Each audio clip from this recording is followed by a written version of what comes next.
One of the most difficult financial things that we deal with in our day-to-day lives is the accountability piece. If you go out and you buy something in the morning, if you buy something that you don't need that is in that want category, there is no one there to hold you accountable. Today, we're going to be talking about the financial check-ins over a monthly period. Now, the best part of this, guys, is having an accountability partner. It is whether it is a spouse, a significant other, maybe a child, maybe another individual. I know accountability makes a big difference when it comes to your financial goals and really getting there. Number one, the income and expenses. This is really the review portion, guys. When it comes to talking about finances, I really want you to stress that how important it is to have it as a family event, that it is going to be something that is going to be shared with the entire household. That way they know exactly where you are compared to your expenses, compared to your income, so they know kind of black and white exactly where you are. Now, this also ensures that you align your spending with your budget, making sure that you're doing necessary adjustments with the financial check-ins that, again, you're holding accountable with under other individuals. Now, number two, we look at the budget variance. Now, from a month-to-month basis, there are going to be a lot of things within the budget that can vary. It might be expenses that are more expensive in the winter, some of the costs that accelerate in the summer. There are going to be things that you're going to have to budget for. Now, the monthly budget can be adjusted on a month-to-month basis depending on this. Now, identifying areas that you've either overspent or areas that you underspent, even determining areas that you can improve your spending overall. Again, with that accountability person, when you do this check-in, can really help your budget dramatically, guys. If you realize that, let's say you budgeted for your electricity bill or your heating bill, and it's coming in every single month a little bit higher, it's time to reevaluate that. Maybe you need to bump it up a little bit. Maybe there's a place that you need to adjust. Now, this will also make a difference, guys, if you get a bonus, if you have additional income, if you get a promotion, a raise, anything of that nature, guys. It is really time to look at that budget as well. Number three, we get into the debt repayment process. Again, on a monthly basis, this is going to keep you accountable to how much debt you've actually repaid and how closely you're following the debt repayment plan. Review the balances on the loans, review the balances on the credit cards. Really know your numbers, guys. And again, I cannot stress this enough. If you know your numbers and you know your numbers incredibly well, you know how much you earned in dividends. You know how much you earned in interest. You know how much you paid in interest. You know what the game plan is and how to get out of debt. It's incredibly easy to get into debt. But on the flip side, guys, it is incredibly easy to get out of debt with a plan, with an accountability buddy, with a set in stone way that you're going to do this, guys, can really get that done. Number four, we get into the saving contributions. This is one where we say pay yourself first.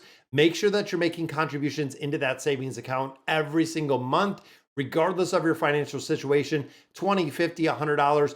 You have to be shooting towards financial goals. First of all, being the emergency fund. We stress this every single time, guys. If you do not have that emergency fund, if you haven't started with the savings account, not having that emergency fund means when something happens, you're going back to borrowing, you're going back to credit cards, you're going right back to the same habits that got you into the debt cycle that you've already seen.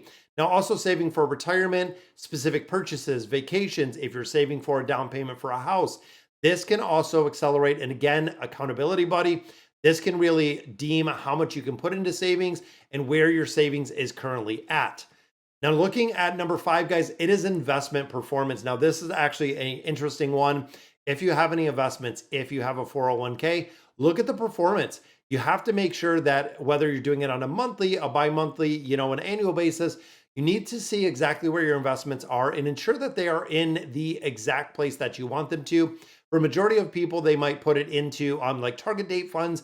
Target date funds, however, for a lot of people might not be the best funds to be in, but making sure, guys, that you're maximizing the savings accounts with high yield savings. Make sure you're maximizing the investment accounts with making sure they are in the proper places. For a majority of us that have 401ks, your 401ks can be managed and are managed usually by another company, which it is free to talk to them, free advice. A lot of them offer seminars, offer individual one-on-one sessions, all at a free basis because you are going in and you are investing with different companies. Number six, we get into the emergency fund. Every single month, guys, really confirm the status and how well funded the emergency fund is. If an unexpected expense happens, how are you going to be covered? If by chance there was an expense that happened, if there was something like a car broke down, needed emergency repairs, an emergency medical bill, something of that nature, that you are replenishing that emergency fund So once you had that $1,000 or that 3 to 6 months, if you've used money from within there for an emergency, again, the classification of emergency is some unexpected expense that is not in the budget, that is not in the portfolio, does not include, that I needed new clothes, that I needed, XYZ. Emergencies, guys, are a true emergency. Now, number 7, we get into the upcoming expenses and events that you might have.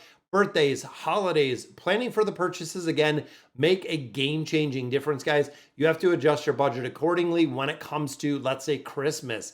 Setting aside a specific amount for Christmas can make it incredibly easy. If you're saying I'm setting aside $200, $500, $1,000, whatever it may be, guys, as long as you are budgeting it, sitting down with the accountability partner, making sure that you are saving to have and hit that budget that you want to. That way it's not coming up as an unexpected expense because you knew it was coming and you knew exactly when it was coming. Now, this is also the time to review your financial goals. Where exactly do you want to be and what is your progression, guys? If you're recording this on a monthly basis, it will be absolutely incredible when you look at milestones, when you look at, paying down debt, when it's down 5%, 10%, 20%, 50%. You have to know where your goals are. If you want to take a trip overseas, if you want to go on vacation, if you're going to Disneyland, regardless of what it is, guys, now is the time to review those financial goals, see where you're making progression, and see where you can really push the envelope, cut a little bit of cost, and also make more progression in a faster nature. Number 9, we get into the insurance coverage. Make sure every year, guys, your health insurance is covered, your auto insurance is covered, your homeowner's insurance. Make sure that it aligns with your current needs and that you're not underinsured. This can be catastrophe if it comes to a budget, guys, and you have a very large unexpected expense. That is not covered by insurance. That is out-of-pocket money that you're going to have to come up with if you do not have the insurance in place. I know a lot of people do not like to buy insurance, but again, if something happens, and in my life it has, but if something does happen in your life and you have a really large unexpected expense, insurance is there to cover all or some of the cost. You might have to pick up a little like a deductible, but still, if you don't have insurance, you're footing the entire bill all by yourself. Final one, guys, is evaluating your financial habits. This is where it really talks about the mindset. Reflect on your financial habits, looking at areas for improvement. Consider whether the habits or behaviors can be adjusted to better align and hit those financial goals, guys. This is, again, one of the big accountability pieces that we talk about is making sure that your thoughts, your habits, your spending habits align with where you're trying to go.